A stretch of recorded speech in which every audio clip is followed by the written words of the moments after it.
What's up, y'all?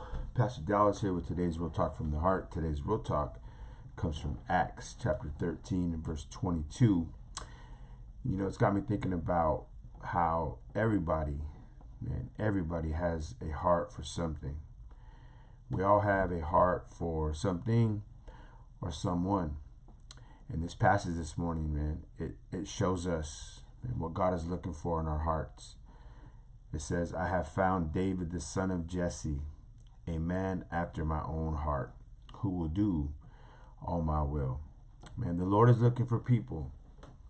The Lord is looking for people who have hearts after his heart.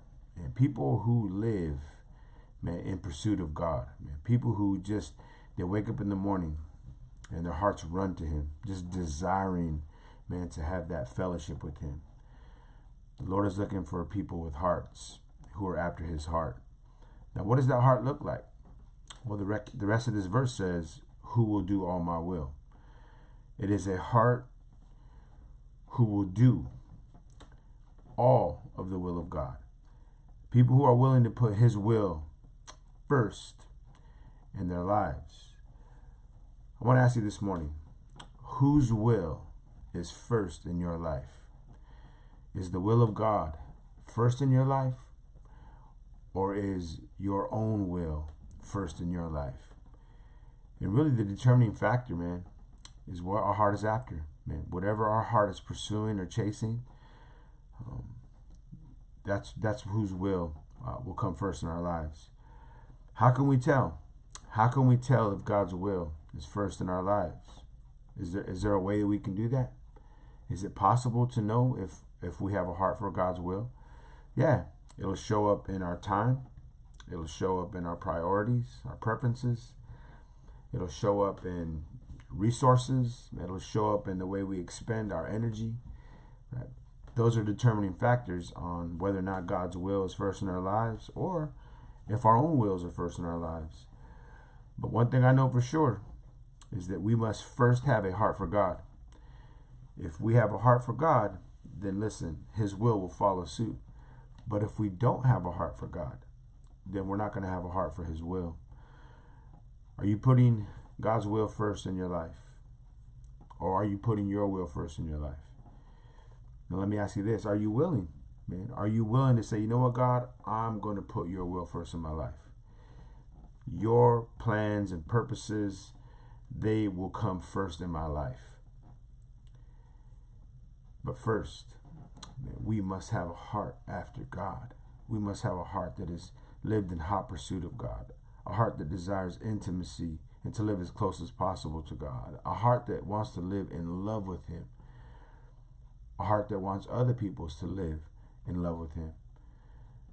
And if we'll do that, then we'll find that we truly have a heart for the will of God. David had a heart for the will of God. And as a matter of fact, if you go down in Acts 13, here we are in verse 22. If you go down to verse 36, you have the epitaph of David's life.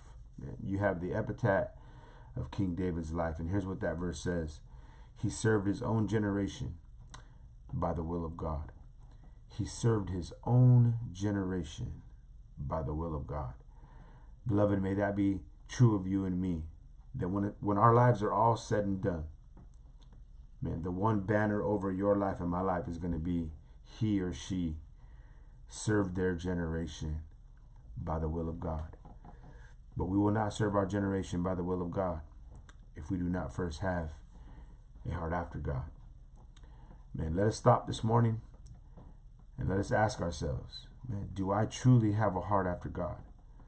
Or do I have a heart for something else? Do I truly desire to have God's will a priority in my life? Or is my own will the priority of my life? As a child of God, as a Christian, as a believer, as a follower, as a disciple of the Lord Jesus Christ, we are to be marked by a heart after him.